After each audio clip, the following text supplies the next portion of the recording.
मैं 15 साल की थी तभी उस 55 साल के दादाजी ने कहा, मैं तुमसे प्यार करता हूँ, फिर तेजाब डाल दिया। उस समय मैं 15 साल की थी, 10वीं में पढ़ती थी।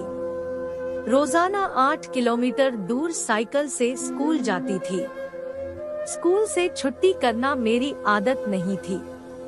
मौसम चाहे कोई भी हो, मैं स्कूल जरूर जाती थी।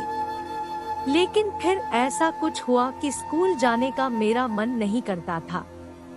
घर में ही रहने लगी। सोचने लगी ऐसा मेरे साथ ही क्यों हुआ। उन्हें मैं दादाजी कहती हूँ। उम्र 55 साल से ज्यादा।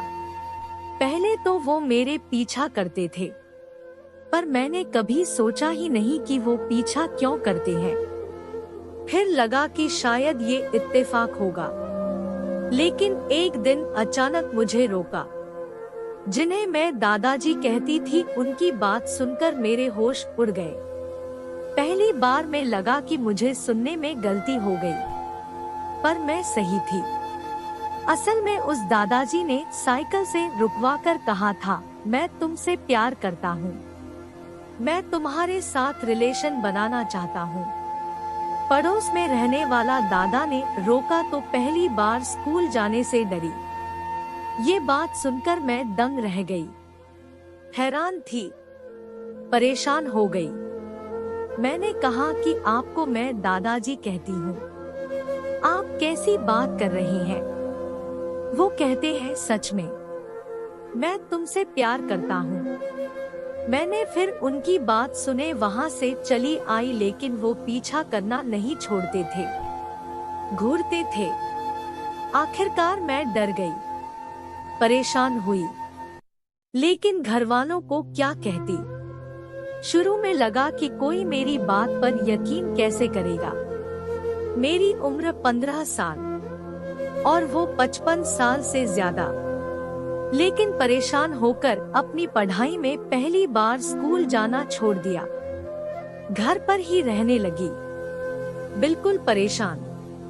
ना कुछ किसी से कहती थी, ना बात करती थी। फिर कुछ दिनों मेरी हालत देखकर माँ ने मुझसे पूछा। कई बार पूछने पर मैंने पूरी आपबीती सुनाई। रात में सो रही थी तभी उस दादाजी ने डाल दिया तेजाब। माई स्टोरी घर में सभी को बताया।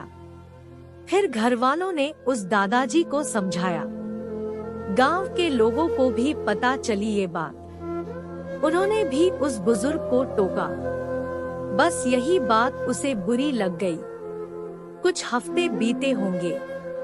रात का वक्त था। गर्मी में हम लोग सो रहे थे। तभी सोते हुए मेरे चेहरे पर कुछ जलता हुआ फेंक दिया गया। मैं चीखने लगी, चिल्लाने लगी। मेरा चेहरा जल रहा था, आंखों से कुछ नहीं दिख रहा था, सब कुछ अंधेरा छा गया था। लेकिन मेरे कानों में सब सुनाई दे रहा था।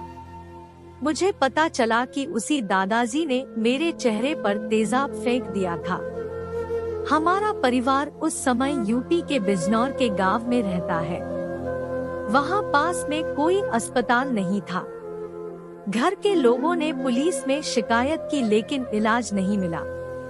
करीब 4 घंटे बाद किसी तरह सरकारी अस्पताल में भर्ती कराया गया, लेकिन वहाँ आग से जलने वालों के इलाज कुछ नहीं था। इस तरह करीब 8 घंटे बीत जाने के बाद पहली बार मुझे मेरठ के अस्पताल में मुझे इलाज मिला। लेकिन वहाँ भी कोई खास इंतजाम नहीं था, पर इसके अलावा कोई रास्ता भी नहीं था। कई दिनों तक इलाज चला। मैं कुछ समझ नहीं पा रही थी, ऐसा क्यों होता है। कई महीनों तक मैं कुछ देख नहीं पाई। मेरे चेहरे का कोई ऐसा हिस्सा नहीं था जो बचा हो। कई महीनों बाद सिर्फ एक आँख की थोड़ी थोड़ी रोशनी आई थी, पर दूसरी आँख से तो आज भी बंद है। अब चेहरे को छुपा कर रखती थी, खुद के चेहरे को देख नहीं सकती थी। पर मेरा चेहरा कैसा दिखता था, आसपास के लोग खुद ही बता देते थे। लोग कहते थे बंदर जैसा चेहरा हो गया, कौन करेगा शादी। अंशु स्टोरी मैं साफ तो नहीं देख सकती थी, लेकिन लोगों की बातें तो पूरा सुनाई देती थी। लोग कहते थे, देखो ने इस लड़की का चेहरा बंदर जैसा हो गया है, अब इससे कौन करेगा शादी। वो मुझे अजीब नजरों से देखते थे। कुछ साल बाद जब थोड़ा थोड़ा दिखने लगा था तो फिर से पढ़ने का सोचा। तब तक 4 साल निकल चुके थे। साल 2018 में फिर से स्कूल गई तो वहाँ पता चला कि मेरा नाम स्कूल से कट चुका है। मैं पढ़ना चाहती थी। स्कूल वालों ने भी पढ़ाने से कर दिया मना, लेकिन स्कूल में कहा गया कि अगर तुम स्कूल आओगी तो दूसरे बच्चे नहीं पढ़ेंगे, वो तुमसे डर जाएंगे, इसलिए तुम्हें हम नहीं पढ़ा सकती थी। मैं सोचने लगी, क्या मैं इंसान नहीं हूँ? इसमें मेरी गलती क्या है? पर मैं सोचकर कुछ नहीं कर सकती थी, क्योंकि मैं बेबस थी, मजबूर थी। मुझे देखकर लोग डरने लगे थे, इसलिए उस चेहरे को ही मैं अब दुपट्टे से छुपा कर रखती थी। अब बिजनौर वाले अपने गांव में रहने लगी थी, लेकिन घर से निकलती नहीं थी। घर में कैद रहती थी, अखबार पढ़ती थी। कुछ साल पहले की बात है। अखबार से पता चला कि आगरा में कुछ एसिड अटैक वाली लड़कियां काम कर रही हैं। वहाँ कैफे चला रही हैं। उसका नाम है शीरोज हैंगआउट कैफे। मैं भी आगरा जाना चाहती थी, पर आसपास के लोगों को पता चला तो बोलने लगे कि इसे भला कोई नौकरी क्यों देगा, इसकी सूरत देखकर तो लोग भाग जाएंगे। लेकिन मैं हार नहीं मानी। एक बार तो मेरे पापा भी वहाँ ले जाने को तैयार नहीं थे।